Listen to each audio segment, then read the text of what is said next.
کیا آپ کو پتا ہے کہ ریل کی پٹریوں پر زنگ کیوں نہیں لگتا؟ یا پھر آپ کو آئی فون میں جو آئے ہے اس کا مطلب پتا ہے؟ یا کیا آپ کو پتا ہے کہ ایک اوور میں 6 ہی گیند کیوں ہوتی ہے؟ اگر نہیں پتا تو کوئی بات نہیں، ہم آپ کو بتائیں گے۔ لیکن اگر آپ ہماری اس طرح فیکٹس کی ویڈیوز دیکھنا چاہتے ہیں تو سبسکرائب کر کے بیل آئیکن کو دبا دیں تاکہ ہماری ہر ویڈیو آپ کو بر وقت نوٹیفیکیشن میں مل سکے۔ فیکٹ نمبر 1 دوستو، کیا آپ کو پتا ہے کہ ریل کی پٹریوں پر زنگ کیوں نہیں لگتے جبکہ وہ ہمیشہ ہوا اور پانی میں رہتی ہے؟ دراصل ریل کی پٹریوں میں استعمال ہونے والا لوہا عام اسٹیل سے بہت مختلف ہوتا ہے۔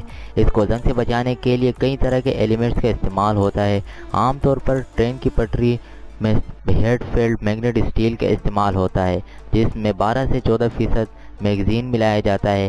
یہی اصل فیکٹ ہے کہ ریل کی پٹری میں زنگ نہیں لگتا۔ فیکٹ نمبر 2 دوستو، آپ نے آئی فون اور آئی پیڈ کے بارے میں ضرور سنا ہوگا۔ کیا آپ کو پتا ہے کہ اس پروڈکٹ کے اوپر آئی جو بنا ہوا ہے اس کا کیا مطلب ہے؟ آپ کو بتائیں تو اس کا روایتی مطلب انٹرنیٹ ہے۔ یہ امیزنگ ہے یا نہیں؟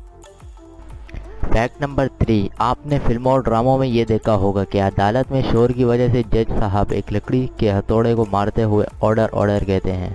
یہ لفظ سنتے ہی اس روم میں خاموشی چھا جاتی ہے، لیکن کیا آپ جانتے ہیں کہ جج صاحب اس لکڑی کے ہتھوڑے کا استعمال ہی کیوں کرتے ہیں؟ تو آپ کو پہلے بتا دیں کہ اس کو انگریزی زبان میں گیول کہتے ہیں اور اس کا استعمال برطانوی حکومت دور حکومت سے ہوتا چلا آ رہا ہے جو اب تک چلتا ہے۔ فیکٹ نمبر 4 یہ تو آپ کو پتا ہوگا کہ کوئی بھی چیز جس کنٹری میں بنائی جاتی ہے یا بنائی گئی ہو اس پر اس کنٹری کا نام ہوتا ہے۔ جیسے اگر کوئی چیز چائنا میں بنی ہے تو میڈ ان چائنا، اگر پاکستان میں بنی ہے تو میڈ ان پاکستان وغیرہ وغیرہ۔ مگر آپ کو پتہ ہے کہ جو چیزیں اسپیس میں بھیجی جاتی ہے اس پر کیا لکھا ہوتا ہے؟ آپ سوچیں گے کہ یو ایس اے یا پھر جاپان، مگر نہیں، اس کے اوپر کچھ اور لکھا ہوتا ہے۔ اسپیس پر بھیجی جانے والی ہر چیز، روبوٹ ہو یا کوئی بھی سیٹلائٹ ہو یا کوئی بھی پرزہ، اس پر made on earth by human لکھا ہوتا ہے، جس کا پتہ حال ہی میں ملنے والا ایک سرکٹ بورڈ سے پتہ چلا۔ فیکٹ نمبر 5 دوستو، ایک کمپنی ہے جس کا نام ورگلے ہے جو دنیا کے ٹاپ چنگم بنانے والی کمپنی میں سے ایک ہے۔ اس نے شروعات کی تھی سوپ یعنی صابن بنانے سے۔ جب بھی آپ اس کمپنی کا صابن خریدتے تو آپ کو بیکنگ سوڈا فری دیا جاتا۔ تو ایک ٹائم آیا کہ اس صابن سے زیادہ بیکنگ سوڈا بکنے لگا اور اس کمپنی نے صابن کو ترک کر کے بیکنگ سوڈا بیچنے لگا بڑے پیمانے پر، اور پھر انہوں نے بیکنگ سوڈا کے ساتھ چوئنگم فری دینے لگے۔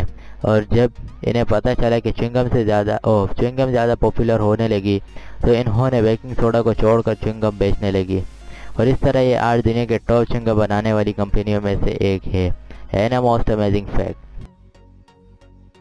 فیکٹ نمبر 6 ایک اوور میں 6 گیند کیوں ہوتے ہیں؟ اس کے پیچھے کچھ سائنٹیفک ریزنز اور ہسٹری ہے۔ سال 1889 سے پہلے ایک اوور میں 4 گیندیں ہوا کرتی تھی، لیکن یہ بول سے ایک میچ کو انٹرسٹنگ بنانے کے لیے ناکافی تھی۔ پھر کچھ عرصے بعد ایک اوور میں 5 گیندیں ہونے لگی، لیکن پرابلم پھر جو کی تو ہی رہی، اور پھر سال 1922 میں ڈبل اوور یعنی ایک اوور میں 8 بالز کروائے جانے لگا، لیکن پرابلم وہیں کی وہی رہی، کیونکہ ایک بولر جب اوور میں 8 گیندیں کرواتا تھا تو کچھ وقت بعد اسے تھکاوٹ محسوس ہوتی تھی، اور پھر 1979 میں ایک بیچ کا راستہ اپنایا گیا، یعنی نہ تو 4 گیندوں اور نہ ہی 8 گیندوں کو چنا گیا، بلکہ 6 گیندوں کا ایک اوور منتخب کر دیا گیا، جو آج تک چلتا آ رہا ہے۔ فیکٹ نمبر 7 دوستو، آپ نے ٹی وی پر بہت سے ٹوائز کی ایڈورٹائزمنٹ دیکھی ہوگی، لیکن کیا آپ کو پتہ ہے کہ وہ کون سا کھلونا ہے جو پہلی بار ٹی وی پر دکھایا گیا؟ بہت کم لوگوں کو پتہ ہوگا کہ 30 اپریل 1952 کو مسٹر اینڈ مسز پوٹیٹو کو پہلی بار ٹی وی پر ایڈورٹائز کیا گیا تھا۔ یہ اس دنیا میں دیے گئے پہلے کھلونے کا ایڈورٹائز تھا۔ یہ بہت ہی امپورٹنٹ فیکٹ تھا جو میں نے آپ کے ساتھ شیئر۔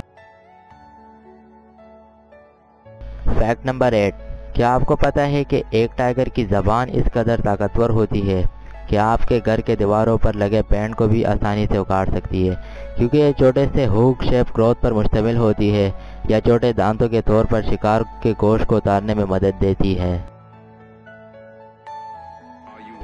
فیکٹ نمبر 9 دنیا بھر میں ڈولفن کی 40 قسمیں موجود ہے جو انسانوں کے ساتھ بہت ہی فرینڈلی ہوتی ہے، لیکن فیکٹ یہ ہے کہ یہ بہت ذہین بھی ہوتی ہے۔ ان کا دماغ تقریباً انسانوں کے دماغ جتنا ہی ہوتا ہے اور یہ ایک دوسرے کی آوازیں بھی پہچان سکتے ہیں۔ Fact number 10۔ دوستو کیا آپ کو KFC کا مطلب پتا ہے؟ یقیناً بہت سے لوگوں کو پتا ہوگا۔ اس کا مطلب ہے کینٹکی فرائیڈ چکن، اور اس کے مالک کا نام ہے کرنل ہارلڈ سینڈرس، جس نے یہ KFC کو بیچ دیا تھا۔ آپ کو اگر KFC کی کہانی دیکھنی ہے تو نیچے ڈسکرپشن میں لنک موجود ہے، اور اینڈ اسکرین پر بھی ویڈیو نظر آئے گی، اس کو کلک کر کے دیکھ لیں۔ تو دوستو ویڈیو یہیں تک تھی۔ ویڈیو کو لائک کر کے آپ کی مرضی ہے کہ چینل کو سبسکرائب کرنا چاہتے ہیں تو کر دے، اگر نہیں کرنا چاہتے تو نہ کریں۔ اپنا خیال رکھیں۔ اللہ حافظ۔